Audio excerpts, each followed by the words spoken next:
নমস্কার আমার প্রিয়জনেরা, কেমন আছেন? আমরা ভালো আছি।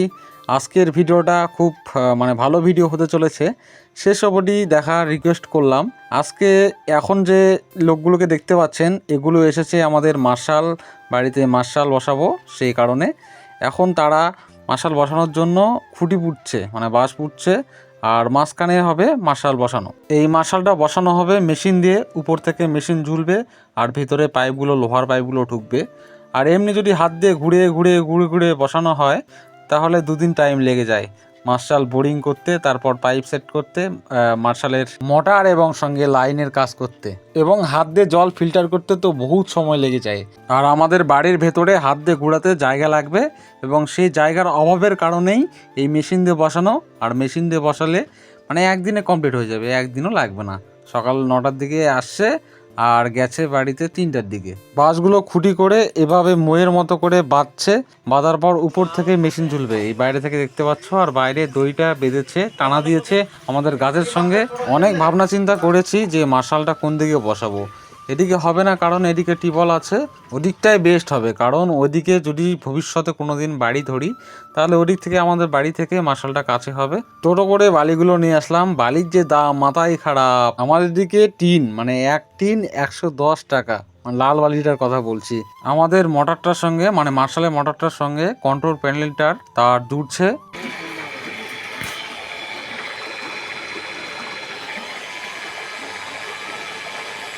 প্রায় 1 ঘন্টা ধরে জল পরিশোধন চলছিল।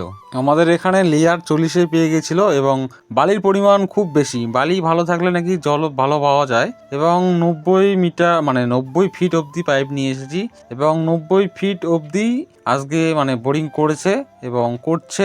আর এই মার্শাল বসাতে বসাতেই দুটো সমস্যার সম্মুখীন হয়েছি। প্রথম যেটা আমি নিয়ে এসেছি দোকান থেকে, মোটরটা আনার পর 10,500 টাকা দাম। আনার পর সেটা হাওয়া নিচ্ছিল না, না কি করছিল না, ফ্যান ঘুরতেছিল না, জলই বেরোচ্ছিল না। এরকম একটা সমস্যা। প্রথমে ঢোকানোর পর আবার কষ্ট করে আবার বের করছিল। বের করার পর আবার একটা নতুন নিয়ে আসলাম, ওই একই কোম্পানিটার নাম বলবো না। যাই হোক, আপনারা বুঝতে পেরেছেন যদি ভালো করে ভিডিওটা দেখে থাকেন। আনার পর সেটাও আবার চেক করলো জলের মধ্যে। সেটা ওটার থেকে একটু বেটার জল বেরোচ্ছিল, কিন্তু তবু সেরকম যেরকম বেরোয় সেরকম জল বেরোচ্ছিল না। আর আমাদের মোটরটা ছিল একের, পাইপগুলো তো একের। 3 নম্বর মোটরে গিয়ে কাজটা হয়েছিল সাকসেসফুল। দুপুরবেলা মিস্ত্রিদের জন্য ভাত করতে চেয়েছিলাম, কিন্তু তারা ভাত খাবে না, বলছিল আজকে তাড়াতাড়ি কাজ হয়ে যাবে। তাই তাদেরকে মুড়ি দিয়েছিলাম খেতে। মুড়ি খাওয়ার পর এরকম এক অবস্থা, তখন বলছিল ভাত করলেই ভালো হতো। শেষে আবার টাকা দিলাম, টাকার পরিমাণ বলবো না। যাই হোক, ওদের পিকনিক খাওয়া ফাটাফাটি হয়ে যাবে, মাংস বাজার ফাটাফাটি হয়ে যাবে। শেষমেশ অনেক কষ্টের পর জল বেরোলো যখন, তখন আমরা মহা খুশি।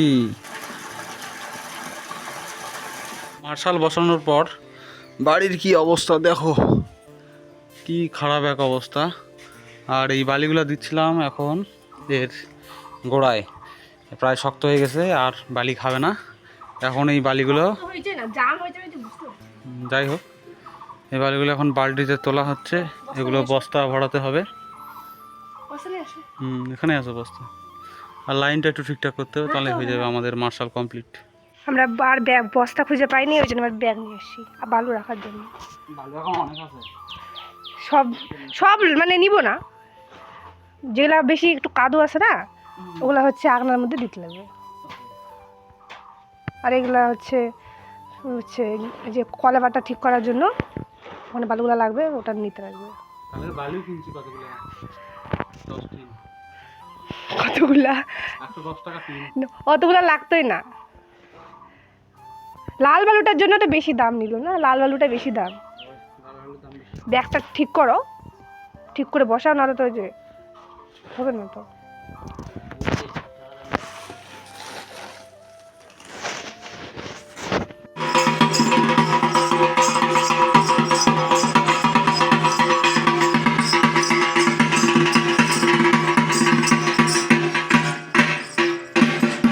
মা দুপুরবেলা শুয়ে আছে, আর মিষ্টি ওদিকে রান্না করছে আজকে ডিমের তরকারি।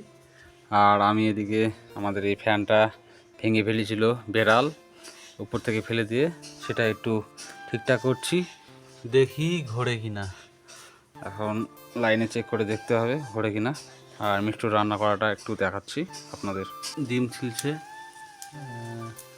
4টা 5টা 6টা ডিম দিয়েছে কালকের জন্য হয়তো।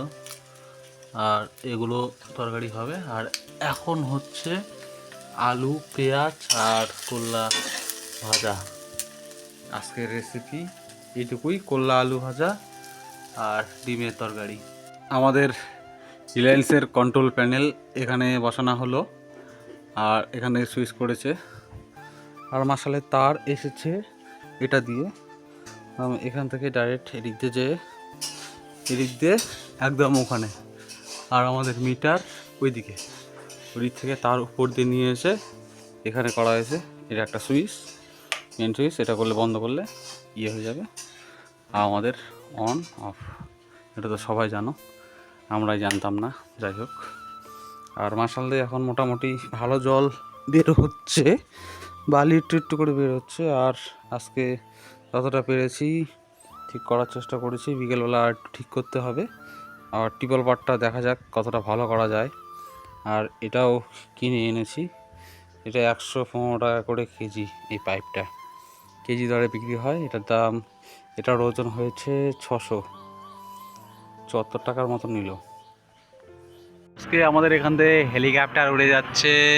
এই তো হেলিকপ্টারের শব্দে বাইরে এসে দেখলাম সত্যি হেলিকপ্টার যাচ্ছে আমাদের বাড়ির উপর দিয়ে।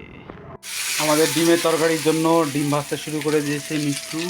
আর এগুলো আলু কেটে রেখেছে, মানে আলু সিদ্ধ করে রেখেছে, সিদ্ধ করে খেঁচিয়ে রেখেছে, আর পেঁয়াজ কেটে রেখেছে, আর ভাজা হয়ে গেল।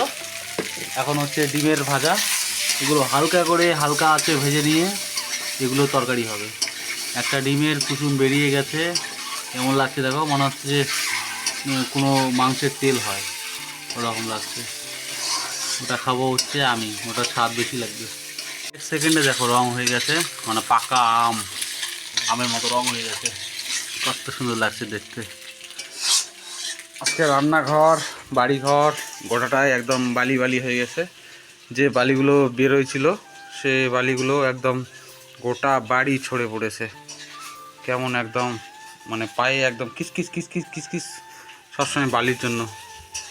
তরকারি রান্না কমপ্লিট, এখন ডিমগুলো উঠে ঝোল ওটাতে রাখবে, তারপর আমাদের খাওয়া দাওয়া শুরু হবে। এখন বাজে 3টা, অনেকটাই বেলা হয়ে গেছে বাড়ির কাজ করতে করতে, তাই তরকারিটা একটু মানে ভাতটা একটু দেরিতে হলো।